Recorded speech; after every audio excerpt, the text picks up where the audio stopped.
ഈ big boss Malayalam season 7 നടക്കുന്ന കാര്യങ്ങൾ ആലോചിച്ച് കഴിഞ്ഞ് കഴിഞ്ഞാൽ ഒരു മനുഷ്യൻ, ഒരു ഹ്യൂമൻ ബീങ്ങിന്റെ എവല്യൂഷനിൽ എന്തൊക്കെ സംഭവിക്കണം എന്നുള്ളത് നമുക്ക് നന്നായിട്ട് കാണാൻ പറ്റും. ഓരോ ആൾക്കാരുടെ ക്വാളിറ്റീസ് ലൈഫിൽ അവർ വളർന്ന രീതിക്ക് അനുസരിച്ചിട്ടാണോ, അത് ഇവരുടെ ഇൻഡിവിജ്വൽ ആയിട്ടുള്ള ബിഹേവിയർ ആണോ, ഇങ്ങനെ ഇവരെ വളർത്തിയതിനനുസരിച്ചിട്ടാണോ നമുക്കറിയില്ല.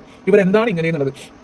ഇവിടെ നടക്കുന്നത് എന്താണെന്ന് വെച്ചാൽ, ഇപ്പോൾ അനുമോളുടെ ബെഡിൽ നെവിൻ വെള്ളമൊക്കെ ഒഴിച്ച് ആകെ വൃത്തികേടാക്കി. അതൊക്കെ നമ്മുടെ ആ ഒരു ടോപ്പിക് ഒക്കെ കഴിഞ്ഞതാണ്. ഇത്രയും ഒരിക്കലും ചെയ്യാൻ പാടാത്ത ഒരു കാര്യം ചെയ്തു, അതൊക്കെ ഓക്കെ. ഈ നെവിൻ ഇക്കണ്ട അഭ്യാസങ്ങൾ അവിടെ കാണിക്കുന്ന സമയത്ത് സമാധാനലക്ഷണം ഇണ്ടാത്ത ഈ അക്ബർ, ആര് എന്ന് പറയുന്ന ക്യാപ്റ്റന്മാർ, ഇവരുടെ ക്യാപ്റ്റന്മാരാണോ ശരിക്കും പറഞ്ഞു കഴിഞ്ഞാൽ? ക്യാപ്റ്റന്മാരാണോ ഇവരൊക്കെ? ഇവർ ഇപ്പൊ അനുമോൾ ആ പിങ്ക് സോഫയുടെ ബാക്കിൽ കിടന്ന് ഉറങ്ങുന്നു, ഡ്രാമയാണ് എന്ന് പറയാൻ എന്ത് അവകാശമാണ് ഇവർക്ക് ഉള്ളത്? ഒന്നാമത്തെ കാര്യം, നെവിൻ ഇക്കണ്ട പോക്കിരിത്തരം അവിടെ കിടന്ന് കാണിച്ചിട്ട് ഒക്കാമാനലക്ഷണം ഇണ്ടാത്ത ക്യാപ്റ്റന്മാരെന്ന് പറയാൻ, അവർ ക്യാപ്റ്റന്മാരാണ് അവരെന്ന് പറയാനുള്ള ഒരു തരത്തിലുള്ള അർഹത അവർക്കില്ല. എന്നിട്ട് അനുമോൾ സോഫയുടെ പിന്നിലാണ് കിടക്കുന്നത്, അത് ഡ്രാമയാണ്, പ്രേക്ഷകരനെ കാണിക്കാൻ വേണ്ടി ചെയ്യുന്നതാണ് എന്ന് പറയാനുള്ള യോഗ്യത ഇവർക്ക് എവിടുന്നുണ്ട്? എന്തായാലും ഇവരുടെ പോലത്തെ വേസ്റ്റ് ക്യാരക്ടേഴ്സ് ഉള്ള ഒരു മനുഷ്യന്മാരും ഇന്നേ വരെ ബിഗ് ബോസ് സീസണിൽ വന്നിട്ടില്ല കേട്ടോ.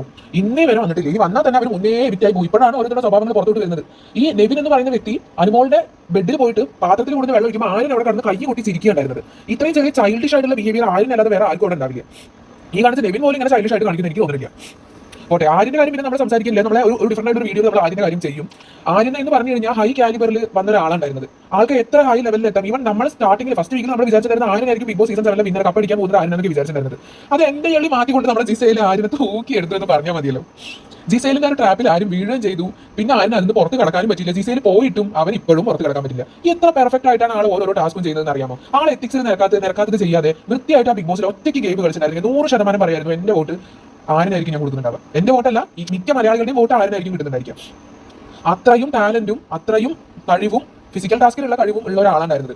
വൃത്തിയായിട്ട് ഒറ്റയ്ക്ക് നിന്ന് ഗെയിം കളിക്കുകയാണ് വെച്ചാൽ ആരും തന്നെ ആയിരിക്കും വിന്നർ ഉണ്ടായിരുന്നത്. പക്ഷേ ഇത്രയും ഇമ്മച്ചുവർ ആയിട്ടും, പിന്നെ അതാ ഇനിയിപ്പോൾ വയസ്സ് ഇത്രയും കുറവാണ്, അത് കാരണം കൊണ്ടായിരിക്കും ഇങ്ങനെ കാണിച്ചു കൂട്ടുന്നത്.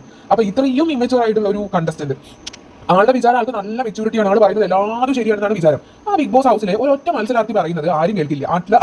ജിസേൽ അല്ലാതെ. ജിസേൽ എന്ത് പറഞ്ഞോ, ഒരു ചക്ക കാണിച്ചിട്ട് അത് മറ്റേ പപ്പായ എന്ന് പറഞ്ഞു കഴിഞ്ഞാൽ ഇവൻ വിശ്വസിക്കും. ഒരു ആമേനെ കാണിച്ചിട്ട് മൊയലാണെന്ന് പറഞ്ഞാലും ഇവൻ വിശ്വസിക്കും. ജിസേൽ എന്ത് പറഞ്ഞാലും ഇവൻ വിശ്വസിക്കുകയും ചെയ്യും. ജിസേൽ എന്ത് പറഞ്ഞാലും അവൻ ചെയ്യുകയും ചെയ്യും. നാളെ അവൻ്റെ അടുത്ത് കല്ലുടക്കാൻ പറഞ്ഞു കഴിഞ്ഞാൽ ഇവൻ ഉടയ്ക്കും. ഇവൾക്ക് വേണ്ടി തുണി കഴുകാൻ, അത് അല്ല ഇവിടെ കാണിച്ചു കൂട്ടിയ കാര്യങ്ങൾ നമ്മളിവിടെ പറയുന്നത്. തുണി കഴുകാൻ പറഞ്ഞു തുണി കഴുകി, പാത്രം കഴുകാൻ പറഞ്ഞു പാത്രം കഴുകി, ഭക്ഷണം ഉണ്ടാക്കാൻ പറഞ്ഞു ഭക്ഷണം ഉണ്ടാക്കി, എന്നിട്ട് ഒപ്പം കിടക്കാൻ പറഞ്ഞു ഒപ്പം രണ്ടുപേരും വേണ്ടി ഷെയർ. അതൊക്കെ പോട്ടൊക്കെ കഴിഞ്ഞ കാര്യങ്ങളാണ്, നമ്മൾ അതിനെപ്പറ്റിയൊന്നും പറയുന്നില്ല. എന്നാലും ആരും ഒരു കാര്യം മനസ്സിലാക്കുക, എപ്പോഴെങ്കിലും നിങ്ങൾക്ക് നല്ല കാലിബർ ഉണ്ടായിരുന്ന ഒരു മനുഷ്യനായിരുന്നു, അത് അങ്ങനെ തൊലച്ച് കളഞ്ഞ് കൈ തന്നില്ലേ ഒരാൾ കാരണം കൊണ്ട്.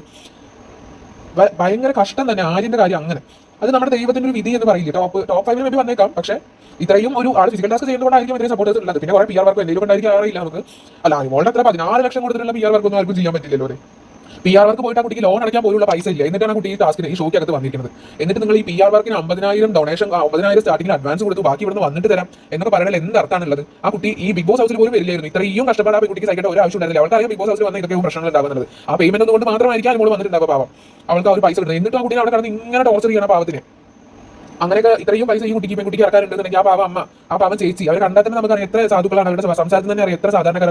നമ്മളുടെ പോലത്തെ ഒരു വ്യക്തിയാണ് അനുമോൾ. അനുമോൾ എന്ന് പറയുന്നത് നമ്മുടെ റെപ്രസെന്റേറ്റീവ് ആണ്. നമ്മളെ പോലെ ഒരു വ്യക്തി എങ്ങനെയാണ് പെരുമാറുന്നത് സിറ്റുവേഷൻസിൽ, അതാണ് അനുമോൾ അവിടെ കാണിക്കുന്നത്. സ്വാർത്ഥതയില്ല, അവിടെ കെയറിംഗ് ഉണ്ട്, പ്രൊട്ടക്ഷൻ ഉണ്ട്, ഫ്രണ്ട്ഷിപ്പ് ഉണ്ട്, സ്നേഹമുണ്ട്. ഇതെല്ലാം അതും കൊണ്ട് നിറഞ്ഞു കൊടുക്കുന്ന ഒരു വ്യക്തിത്വമാണ് അനുമോളുടെ. അതാണ് അനുമോൾ അതിനകത്ത് കളിക്കുന്നത്. അനുമോൾ അവിടെ ജീവിക്കാനാണ് വന്നിരിക്കുന്നത്, ഒരു ഗെയിം കളിക്കാൻ അല്ല. അനുമോൾ അതിനകത്ത് 100% ചൂടാണ്, ഗെയിം കളിക്കാനല്ല. ഇന്നിപ്പോൾ അനുമോൾ ഒരു ടാസ്ക് ചെയ്യിച്ചു, അതിന്റെ സന്തോഷത്തിലാണ് എല്ലാവരും.